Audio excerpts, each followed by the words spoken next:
today I'm working through a couple of grammar multiple choice questions that you might see on your grammar assessment. These are common grammar traps that you'll see on tests, and I want to make sure you have a good understanding of this so you can be successful on any grammar exam. Let's get started.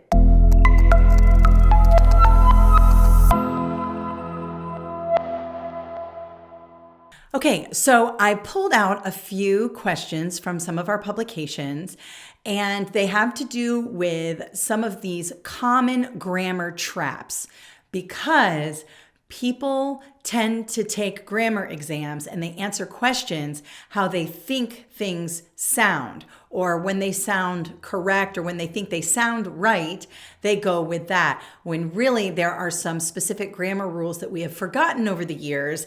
And when we take the exams, sometimes we fall into these traps. So let me show you what I'm talking about right now. Let's take a look at this question here. Aunt Judy was happy to see that my mom was sitting with my sister and me.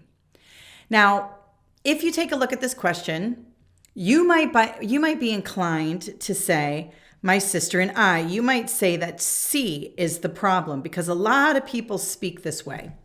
They say things like, oh, my best friend went to the store with my sister and I. Or my father came to see my sister and I. That is incorrect, okay? The way the sentence is written right now is actually perfectly fine. Why? Because if we were to take out this, my sister, and just go with this right here, what would we say? Aunt Judy was happy to see that my mom was sitting with my sister and me, that my mom was sitting with me. You wouldn't say that my mom was sitting with I. You would say that my mom was sitting with me. And so a quick trick to help yourself on these questions is to take out the other person and see if it reads. If it reads properly, then you're correct here. In this case, so many people, I can't even tell you, would pick this C and turn this me to I. But would I say my mom was sitting with I would not say that. So be careful here. Now, let me tell you why it's me and why it's not I. Let me just get rid of this so you can see what's going on here, and let's get rid of that. So the answer to this question is actually no change necessary because Aunt Judy was, that's the correct verb, happy to see my mom. That's fine. You do not capitalize the M in my mom. If you took off the my and you just said mom, then it's a name. But my mom, your mom, his mom, their mom is lowercase. But if you said Aunt Judy was happy to see that mom was sitting with my sister and me, then mom becomes a proper noun because mom becomes a name. But in this case, we're not doing that. We're saying my mom. So lowercase m on mom is perfectly fine. That is grammatically correct. All right, so let's address this me here.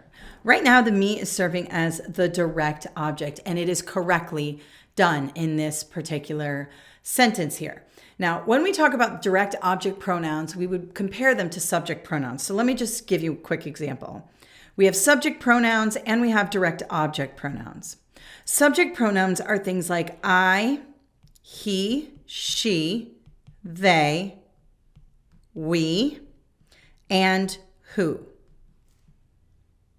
Direct object pronouns are me, him, her, them, us, and whom. Now, let me show you how that might work, right?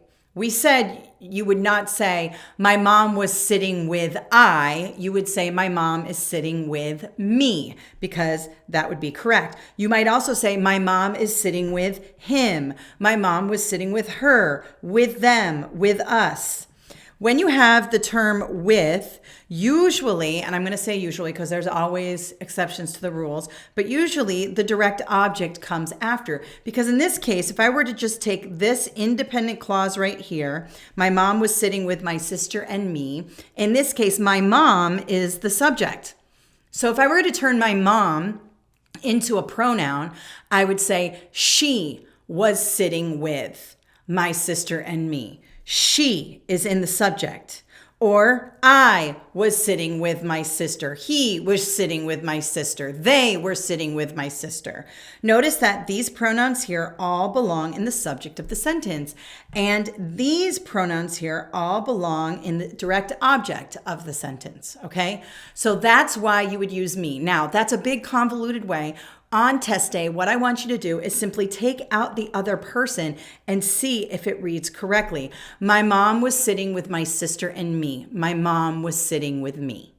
And that's how that works, okay? You will see people all day long go, my sister and I. Well, if we were to put this in the subject of the sentence and say, my sister and I were sitting with my mom, then that would be correct. I was sitting with my mom if I took my sister out. But in this case, me is in the direct object part of the sentence. It's in the predicate of the sentence. It's not in the subject of the sentence. And so it would not be I. You listen to people and you'll hear people say this all the time. And if you were taking the test, you might be inclined to choose C as the answer, but it is not the answer. It is correct the way it is. My mom was sitting with me. My mom was sitting with my sister and me. End of story. All right, let's go to the next one. Now, we were just talking about subject pronouns versus direct object pronouns, right? And we will revisit that when we talk about who versus whom. Let's take a look at this sentence here. I wasn't sure who to ask about the accident because it was a sensitive subject. Now, if I said that to you, you would not think that I was making a mistake in my grammar. Probably because no one uses whom properly anymore. I wasn't sure who to ask about the accident because. You might even be inclined to choose B and put a comma before because, or choose D, no change is necessary. But neither of those are the correct answer. The correct answer is actually A, whom to ask. Why? Because you would ask him. You would ask her. You would ask them, right? Whom is the direct object. Remember, let's just do this one more time up here. Subject pronouns, I, he, she, they, we, who. Am I missing any? No. Direct object, me, him, her, them, us, whom. Whom with the M on the end. Here's a quick way to remember it. If you can answer the question with the direct object, and direct objects have the M on the end, them, him, whom, it is whom. For example, whom did you ask? I asked him. I asked her. I asked them. They asked me. Do you see how you would answer that question with the direct object? So you would choose whom, because in this particular sentence, I is the subject pronoun. You wouldn't say me wasn't sure who to ask.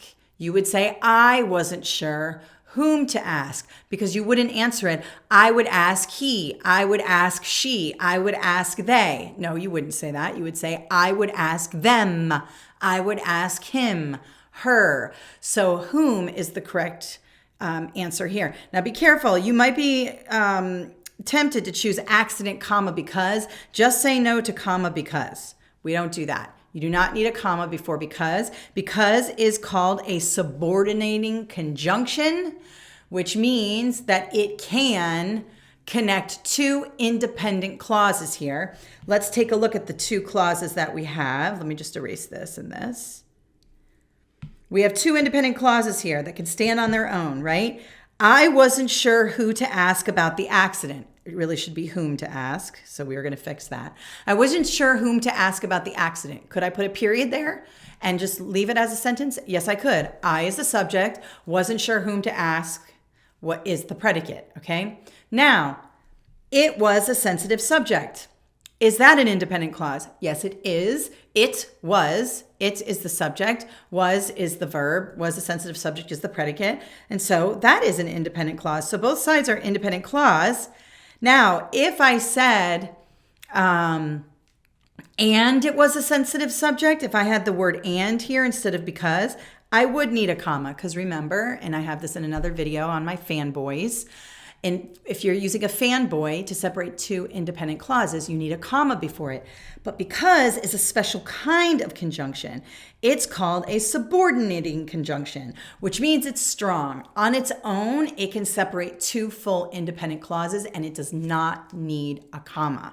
So you would not use a comma there. There's another way to write this sentence. You could say, because it was a sensitive subject, comma, I wasn't sure whom to ask about the accident. You could move the sentence around in that way. But the way it is now is fine. The only problem is this who. Now, on test day, if you see who underlined or part of the sentence that you're supposed to either correct or determine that there's no change, slow down and see if you can answer the question with the direct object. If you say, I asked him, I asked her, I asked them, or I went with him, I went with her, I went with them, then the correct answer is whom, with the M as the direct object. Now, if I said something like this, who robbed the bank? How would I answer that? He robbed the bank. She robbed the bank. They robbed the bank. So who would be correct in that situation because who is the subject. But in this situation, I is the subject and whom is the direct object. So you need that M, whom. All right? So those are just a few tips for those types of questions. And believe me, you will see questions that cover those grammar traps on the exam. So make sure you become familiar with those. We have a lot of other grammar videos on our grammar playlist, and I'll link that up here so you'll be able to watch that. But if you have any questions or you want me to film something else, go ahead and put it in the comments. Give this video a thumbs up if you enjoyed it. Please consider subscribing to the YouTube channel and let your colleagues know that we're here. Thank you so much for watching and have an awesome day. Thank you so much for watching. We have a ton of videos on my YouTube channel. Please consider subscribing and following me on my social media networks at Kathleen Jasper. Have a great day.